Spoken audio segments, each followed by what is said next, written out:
There was a companion of Rasulullah sallallahu alayhi wasallam. He came to the Prophet sallallahu alayhi wasallam. He said, Ya Rasulullah sallallahu alayhi wasallam, there is something that when I think about it, I laugh so much that I can't control my laughter.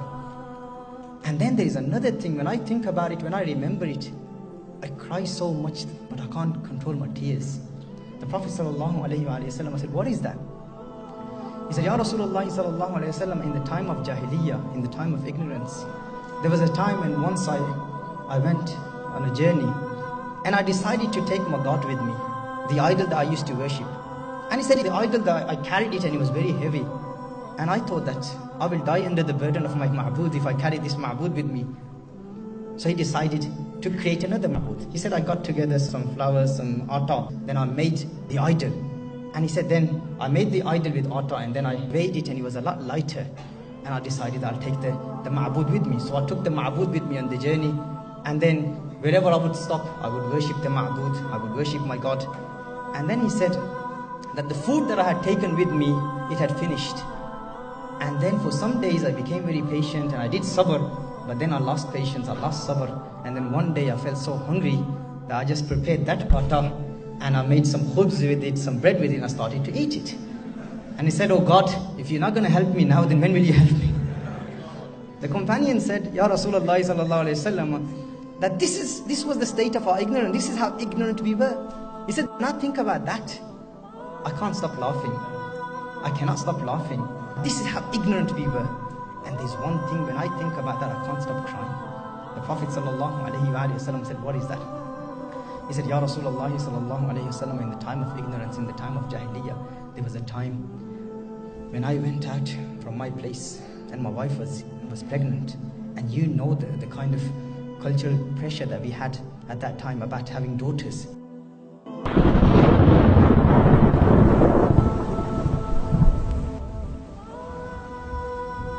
He said, I traveled from my city to another city. I went on a journey. When I left, my wife was pregnant. When I came back, my wife told me that I had a daughter. She came running to me and she embraced me, she hugged me and she expressed a lot of love for me. And he said, I fell in love with her. I was attached to my daughter. But the pressure of the community was so much. I thought that she would bring shame to me, to my ancestors and to my family. This is what they thought about daughters. And he said that my wife had this fear as well, that one day I may take her life. I may kill her, I may murder her, I may bury her alive. That's how they treated the daughters. He said, I couldn't take it anymore, and she was growing old, and she was close to the age of maturity. And he said one day, I just told my wife, I said, give her some good clothing, dress her up, and comb her hair, and I'm taking her out for a party. And he said, my wife knew that she suspected me, that I'm about to do what the Arabs do at that time. He said that I told my wife, and he said, he couldn't do anything. She was crying. My wife was crying and she was combing her hair, and she dressed her up in good clothing, and he said that when she was crying, my daughter asked my wife, she asked, Mother, why are you crying? And the mother couldn't inform her, she couldn't tell her, and she had a lot of love, and she said, look, Daddy is taking me out today. This is the first time a father is taking me out, you should be happy. And he said that then after that, I took her with me, and before I left from there, he said, my wife said to me, Ya Rajul, la tudayya al-amana. Ya Rajul, la tudayya al-amana. Do not lose the trust. Do not lose the trust.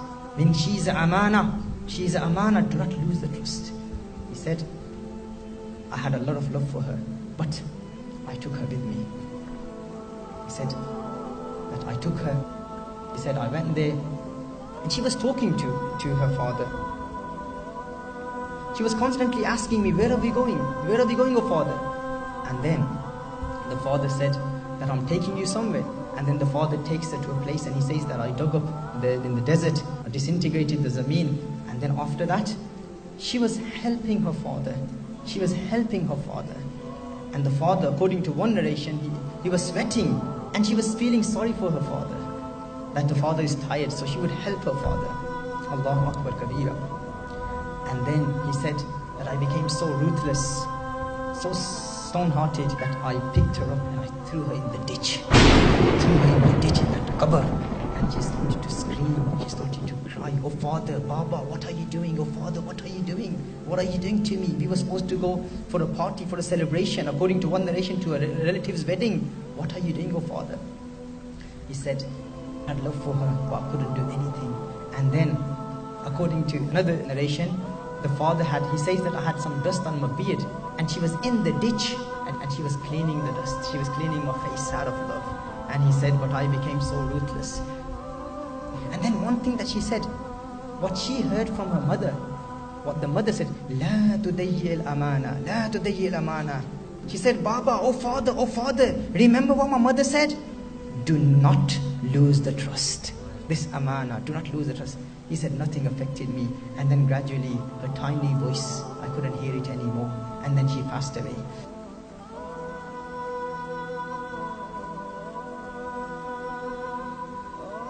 He says, Ya Rasulullah sallallahu alayhi wa sallam, whenever I think about that, he says, at night I can't go to sleep because I hear her screaming, Baba, Baba, oh Father, la tudayyi al-amana. He said, this is what I did in the time of Jahiliyyah. Ya Rasulullah sallallahu alayhi wa sallam, one thing makes me laugh and I can't control my laughter, and this is something that makes me cry and I can't control my tears. And in one narration, a father buried his daughter alive, and she said, do not tell my mother, tell my mother that you took me to a qabila, to a tribe, and you left me there, because she won't be able to bear this.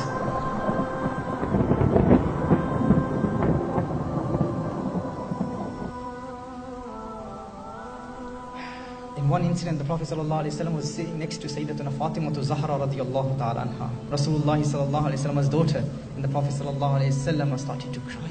Rasulullah ﷺ started to shed tears, and the Prophet ﷺ embraced Fatimah Zahra radiyallahu ta'ala anha and gave her love. And Rasulullah ﷺ said to the man, if Allah permitted me, if my Lord permitted me, if Allah gave me izn for what you people did, if I was permitted to take revenge and to punish you for what you did before you became Muslims, you would have been the first one that I would take a revenge against. I would punish you. You would be the first one to be punished. This is what was happening to the daughters. And what did Rasulullah sallallahu alaihi wasallam do? What did he give to women?